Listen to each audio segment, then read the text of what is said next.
Hello, it's early December, so it's time for a homestead tour, and today I thought we'd go through the garden, through the food forest, and have a look at exactly what there is that I could be harvesting this week. Here in my very makeshift brassica tunnel, which is right next to the turkeys, so they may make themselves known in a moment. I planted kaleettes and Cavallonera, the black kale.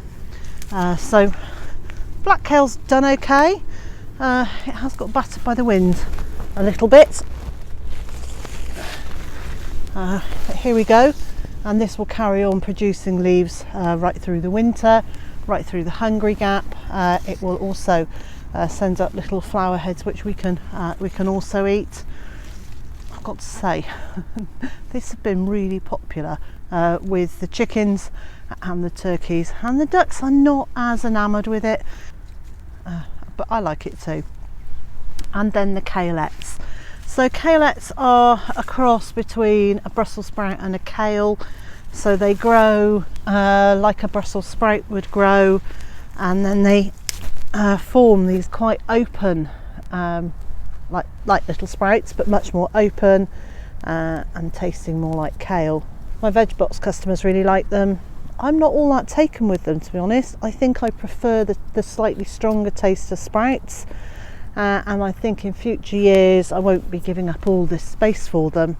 It's certainly worth experimenting with. The turkeys love the top growth, all the leaves. They've been really enjoying those, but I think next year I'll just grow more Brussels sprouts and more kale. And that's one of the joys of gardening, is that next year you get to try again. And if you don't try new foods, you'll never know whether you like them or not, and it could be that you discover something that you really like and would have missed out on if you hadn't given it a go. And here are my Brussels sprouts. They've been grown under cover all year.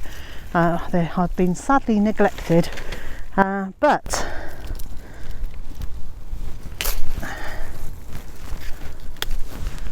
they have grown to a really good size. I've eaten several meals of these already. They're not enormous, but I don't really want them to be enormous. These are just about the right size for me to have quite a few in one meal. Mr. J is not hugely keen on Brussels sprouts, so I get to eat these beauties all to myself. There's still plenty of beetroot chard, the ruby chard. There are plenty of leeks still. Some of these are going to seed, but I'm still using the outside and the leaves, and there is sign now of some rust coming on them, so I will want to get these lifted before too long. I had hoped to leave them in the ground for the winter. I think I might have planted them fractionally too close together, or there's just not much airflow here. The allium rust isn't going to kill them at this stage, but it would be worth me lifting them and freezing a lot of them. If you're enjoying this video, please give it a thumbs up or leave a comment, and if you're not enjoying it, please help me make better videos by making some constructive criticism in the comments below. The rainbow chard is still doing well.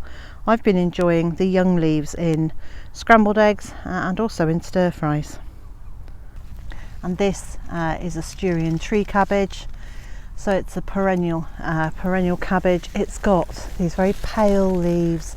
It's got a really nice mild taste, and the caterpillars had a field day on it again, but now they haven't, and it's still growing, it's still producing leaves. So I'll be harvesting this, and I'll also be taking some cuttings of it to grow on under some netting to try and save it from our very pesky caterpillar population. These beetroot, which I sowed quite late in the year, last year from a late sowing did really well. This year not so much. So they are not even golf ball size yet, but there are a few I can harvest, and these will get away early next year, so I'll have a beetroot harvest really early. But I can of course harvest the young leaves to add into salad, which is really nice. And talking of salads, there is some corn salad or lamb's lettuce growing in here.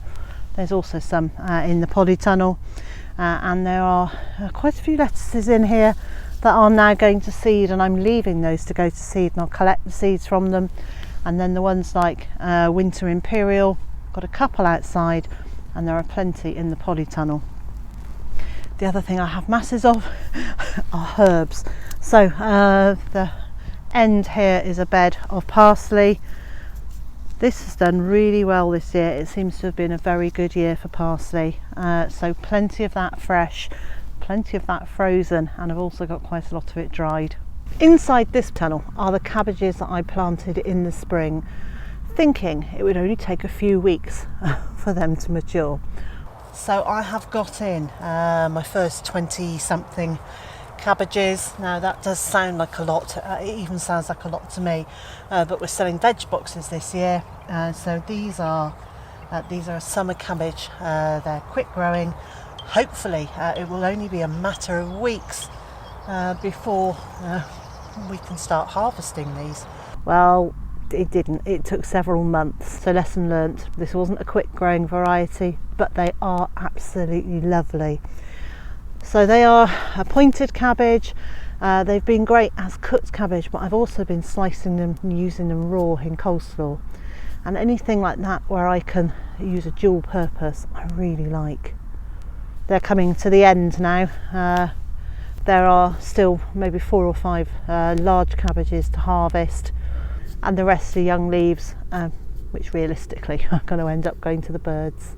There are still plenty of carrots, and they are still really tiny.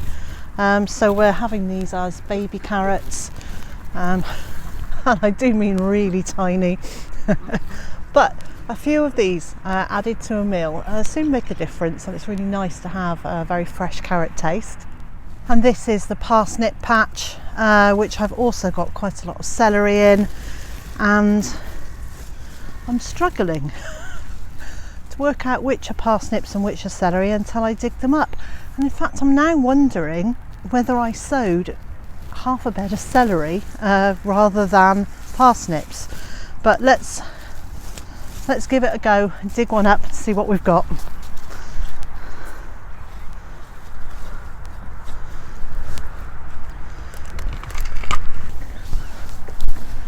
Well, this is very definitely a celery. So I think the parsnips must be over on that side and celery on this side. I don't remember planting these down here, but there is definitely a full row of celery. That will be a lovely addition to the kitchen. I can make some stock from it. I can use the celery stems. I quite like them roasted, so in a tray of mixed roasted veg.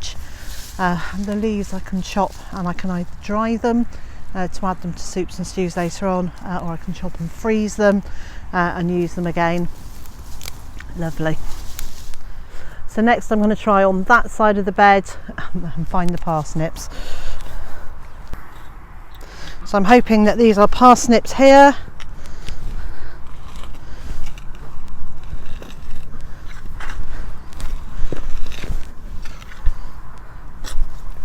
I'll remove the stinging nettle and its root if I can. There we go, I don't want that. But here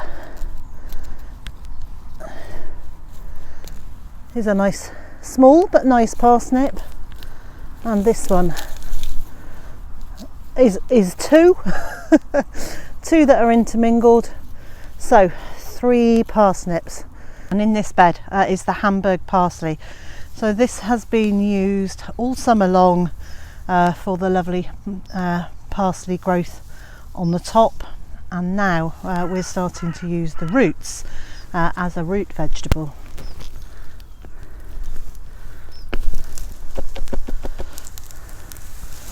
So a little bit gnarly, and I actually planted them in clumps. So this has got 2, 3 together. They've grown, twisted together. That's fine. I have no problem with that. I can wash it and peel them. And again, I'm using these like a parsnip or a carrot as a root vegetable. And they are great in trays of roaster, in stews, cows. I'm really enjoying the taste of them. It's not It's not carroty, it's not parsnippy, but it doesn't taste really strongly of parsley either. I did promise you I would try and explain what they taste like. The answer is pretty good. In this bed I've got the Swede, or Rutabaga if you're elsewhere. They haven't grown very big. They are very much baby Swedes, but you know, added into a tray of mixed root vegetables, they're great. And in this bed, right by the Hamburg parsley, are some celeriac. They're also of a mixture of sizes. Let's have a look. This one is tiddly, so a really small root. My guess would be that it didn't get enough moisture during the summer.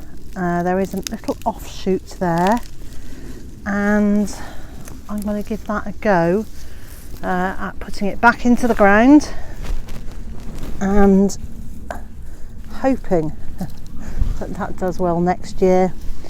And likewise, there's another one there, so let's get that into the ground too. So the celeriac has done okay, but very definitely on the market garden where they've had loads of water, they're about 3 times the size of this. This is almost not worth worrying about, but I am still going to use it. And likewise, the leaves can be used for flavouring soups and stews too. This border in the middle of the patron's garden, which was 3 feet high and chock-a-block full of cosmos this year, has an underplanting of oca, spelled O-C-A, and it's a small little tuber that comes from, I think it's the Andes, and it's still a tiny bit early to harvest these. Top growth has to almost disappear back to nothing, but I have lifted a few.